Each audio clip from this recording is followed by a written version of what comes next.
This video is one that I said I was going to do when I'd finished the brake upgrade and the suspension renovation on this TVR. Now all that's completed, so I've done a rundown on what it's cost for all the materials to buy it. I don't know how you TVR guys that will watch this go on. I mean, I know some of you are probably not that mechanically minded and you have to use some sort of dealer that, or garage that'll do the work for you. And I'm sure a lot of you that have watched my videos on the TVR have had this kind of work done, because it is a sort of thing that an old car needs, whether it be a TVR or any old car.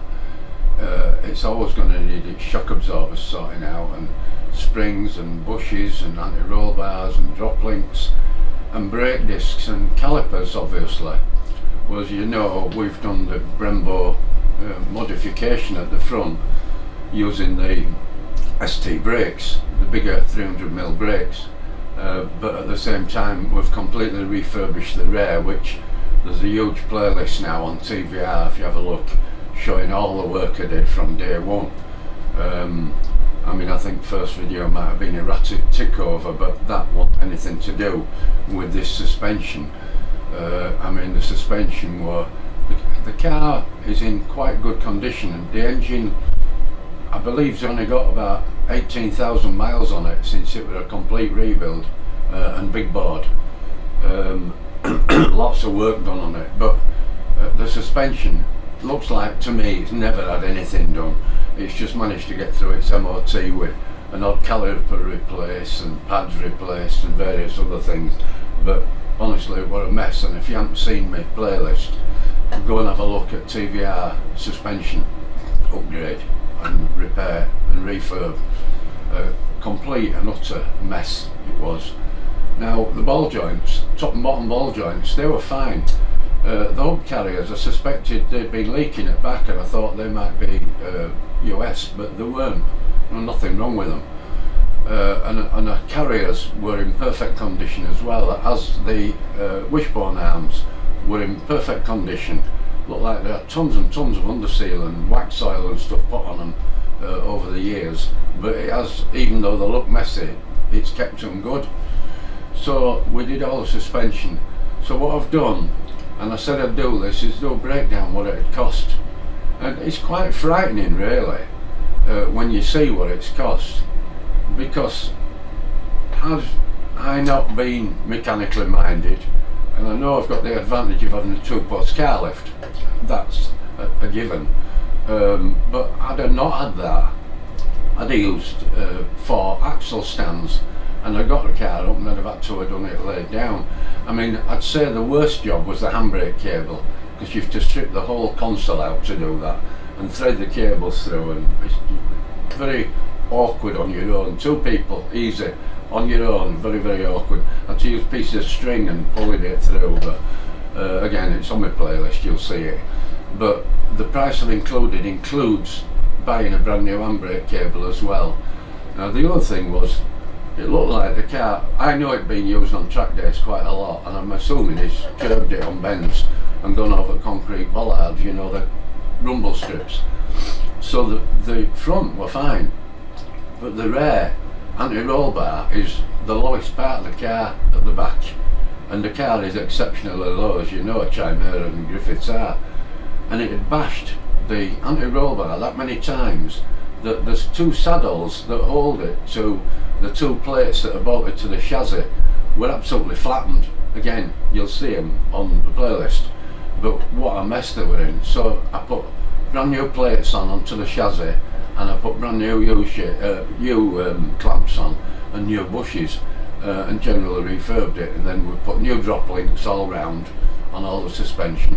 It's had brand new discs all round, brand new pads all round, the rear discs, calipers, fully refurbed them with new seals and repainted them. As I said, handbrake cables, and then we've put held stainless braided flexi lines on all the 4 corners, so the old rubber ones, because they were again 23-year-old, you never know what they're like inside. So they're all brand new and they're all stainless steel now with the carbon fibre coating on, look great.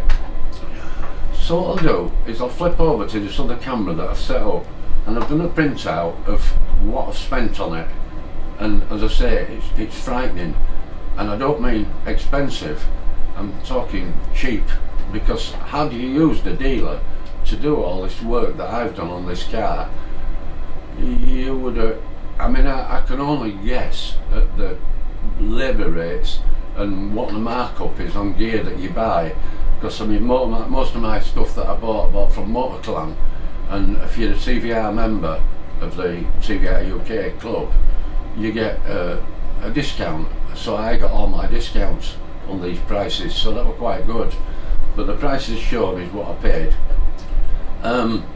We'll flip over and I'll show you, but basically there's got to be £5,000 worth of work being done.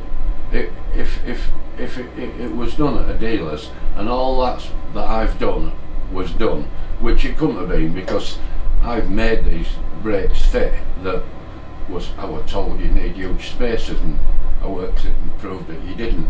But I've got a milling machine and a lathe and I can make things, and I'm pretty handy that way, so yeah. But I'd say there's £5 worth of work gone into it. Let's see how much it actually cost. My labour rate's nothing. I'm retired, I enjoy what I'm doing, and I love making these little videos for you guys. So I'll flip over onto this camera. Okay, so you can see the breakdown here. This is the front and rear refurb, doing the springs and the shock absorbers, which you've probably seen me doing. This top part is mainly to do with the 4-pot front Brembo conversion with the new calipers, second hand. And the calipers are from a 735D BMW. I'm saying circa 1980s, I don't know what year, but that's what I got. And I bought them second hand, and again, if you see me refurbing them, and they were £179.99 for the pair from eBay. I bought a repair kit, seals, etc., and that come at £20.95. I did have to buy an additional piston, as you've seen, that it was damaged and I'd damaged it. However, I forgot to put it on there, but it wasn't that expensive. And then I had paint that I sprayed painted with. I've just put £10 down for primer and spray for the calipers. Then my steel, I bought my steel, it was £37.62 for that steel.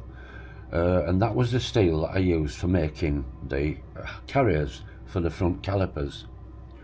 I then had to buy new bolts because I'd changed all the bolts. The originals were 10mm, and I eventually went for 12s all round. I'd said on one of the parts that I was talking over, and I'd said I'd left the bottom bolt on each caliper, I think it was, or the carrier, at 10mm, but I didn't. I ended up running a tap through, so it must have been the carrier. So we ended up with high tensile bolts all the way through on all 4 bolts, so there were 8 of those to buy, and they came at £12. And then I bought them packer spacers, 1.88mm, just to get my disc back in centre between the caliper centres, so that I didn't, you know, have one piston out further than the other set as such. And they were a tenner. They were actually 20 quid, but you got 4, and I've only got 2 that I've used. I didn't need any back, so. Stickers were £3.25, the Brembo stickers. I've got a stack of them. They came in a packet with loads of different sizes, and I picked what I thought were good. And then on top of that, I banged loads of clear coat 2-pack lacquer, which hopefully should keep them like that for a year or 2. And then I had to change a brake copper link pipe on one of them because it was damaged. It was damaged when I bought it, and I actually got 2, and there, I mean, you have to shape them by hand, and they go from one part of the caliper, the back, to the front, and link the bottom up for the brake fluid to flow through. And I used one, so that's a spare one, and they were £7.99, a couple of link pipes. And then I got 2 discs. Now these were the Focus ST 170 discs at 300mm. Originals, remember, were 260 on the Chimera, and I think some earlier models were even smaller, which had many times I've said I was absolutely shocked how come a car had smaller discs on the front than the rear, which was weird. Still think it is, but I put bigger ones on and I haven't regretted it, and the brakes are getting better and better as I use them, because they're coated black and it wears that off just where the disc is, and it's started to all come off now. So the discs were £96.59 for both of those on the front. And then I had to buy some new pads. Now I use Mintex front and rear, and the pads were £33.67. They're a huge thing, absolutely huge. I mean, they're the old ones I took out, and technically there's tons of meat on them. They'd probably last forever, but what a size they are. So they're quite cheap actually. Alright, and that lot, so to do a Brembo brake conversion for me, it come to £412.06. There might be an odd copper or two out where I've missed something off, but again, I've said I've got the 2-post car lift, so I made it a lot easier to work on than what it would be if you haven't got something like that. But £412.06. Now if you look at, I think Willwood do one, AP Racing do one, that's around £2,000 plus for the kit.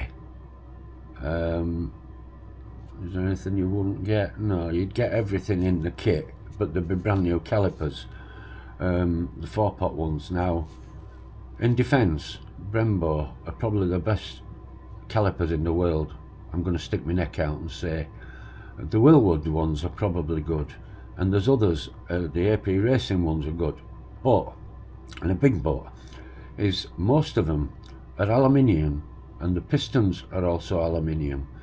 If the car's parked up for long periods of time, the aluminium corrodes, and you would end up with a situation where they'd start seizing up, even though they weren't that old. Now on the Brembo calipers, the pistons, you saw me take one out actually, they're made out of ceramic, and I forgot in the video to say that. They're not made from steel, they're made out of a ceramic, so then they'll never actually corrode. The only thing that could corrode is the bore. Anyway, enough of that. £412.06. The nearest kit I found were about £1,500. I think I saw a cheaper one that a guy were doing on eBay, I think it was. I don't know if he still does them. But you have to use 12mm wheel spacers. Some people recommend you also go up to 17-inch wheels.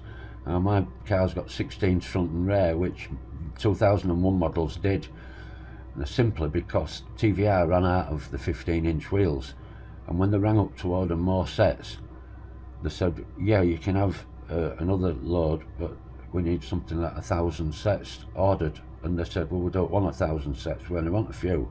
And they said, no, that's it. So they said, oh, stuff it then. So they put 16-inch wheels on the front and the rear, which I believe that's why my car looks a bit low at the back, to be honest with you. I'm maybe going to take the springs back off and put some spacers on. I'll make some on lathe. So yeah, £412.06 to do that front. Now that doesn't include doing the springs, doing the drop links, doing any bushes I did, and any other refreshing and bits of underseal, blah blah blah. That's just doing the brakes. So let's move down. Complete front and rear refurb and new springs. Now, as I've said, the anti-roll bar were a mess, and it cost me £48 for some new plates and the U-clamps. I think I had the bolts in stock. And then I bought 4 new drop links, which are anti-roll bar drop links. So I've done the front and the rear. They were £120 for 4. The handbrake cable were £43.96, and I've already said it was really hard to do. Not hard brain-wise, hard as in were awkward. And then I bought, because the brake flexes were a mess, I've got one somewhere I could have shown you, but they weren't cracked, but I just didn't know the history. If they were 23-year-old, then really they were past it. So I bought some lovely carbon fibre coated Hell ones, and they were £90 for a full set. They come with lock nuts and everything with them. Hell, they're 2 spare nuts I had. So they were £90, and then I bought some new shock absorber bushes because I thought there were a bit of sag in the shockers, especially at the back. So I put some new bushes in, I pressed them in, I made a little tool to work on my press, and they were £32. Then I bought 4 new springs. Now, I priced up for new shockers. One shock absorber is nearly that price. So I thought, well, I'll strip them and have a look at them, and when I did, as you'll see again if you see my playlist and watch it, there were nothing wrong with shockers. The compression and rebound perfect, no oil leaks, no nothing, and they were genuine Belsteins. Whether they were original or not, I don't know, but the springs were absolutely naff. I'll show you one.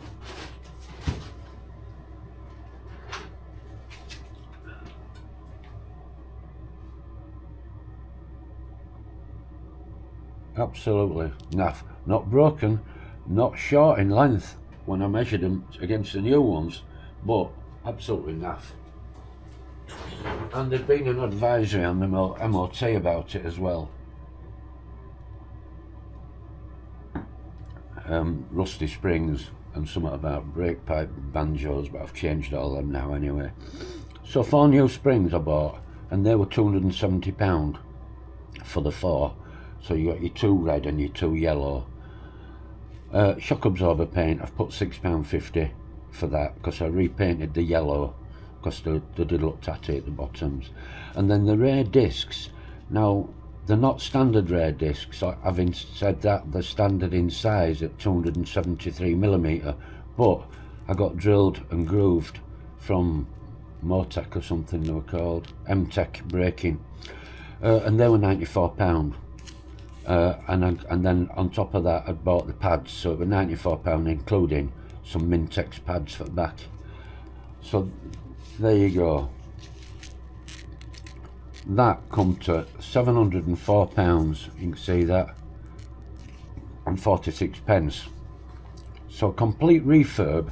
If I hadn't have bothered doing the conversion, I'd have had to buy a pair of new discs and some new pads, but other than that everything else wouldn't have been used, needed, so it would have been cheaper, but I did. So it comes to £704 and 46p for these items here. That's what it cost, and a total of everything come to that £1,116.52. That's to refurb the whole suspension on a TVR Chimera front and rear, including doing anti-roll bar bushes and a brand new handbrake cable. The only thing I haven't done is I didn't change the wishbone bushes because there was nothing wrong with them, and I didn't change the top and bottom ball joints or wheel bearings because again there was nothing wrong with them. So that's what it's cost me, and I reckon, as I say, that'd be £5 grand. Got to be. If you'd have taken that into a dealer to do all that work, it'd have to be £5 grand, wouldn't it? So doing it yourself works out so much cheaper. If you've got the ability to do it, tools required to do all that weren't that much really. I mean, I bought that impact gun and a ratchet angle ratchet thing, but you didn't need them. I did it because I've always wanted one and I promised myself it, little present. But anybody could do this work that's handy at DIY on a car. Anybody could do that work. It's just time. Obviously, if you're working and it's your only car you've got for work, obviously you've only got weekends and evenings. I'm retired, so I come in here whenever I want, and I did do it over quite a period of time. Okay, but we'll just do a lead off on that. Just thought it'd be interesting. At least you've seen what it's cost to do all that work. Well guys, there you are. That's what it cost. And my thoughts and the estimate, I'm saying £5 grand, I don't know. You could spend £7 grand, I've no idea what these people charge at these TVR specialists, which they're not specialists, are they really? It's just a car. Suspension, but people who own TVRs, I guess some of them have got a few quid in bank because it'll be the second or third car they've got and it's just their toy. And I'm sure you want to look after it, and you wouldn't dream of letting Joe Bloggs or me or anybody else touch it. So you feel secure in the knowledge that a specialist has done your car, and that's great, and I appreciate that. I'm not of that kind of mind. I've played with cars all my life. You've seen in my playlist, you'll see the Porsche 911 that I built, the replica with a genuine 911 engine in that I completely rebuilt from ground upwards, that engine, and then made it fit a Beetle gearbox.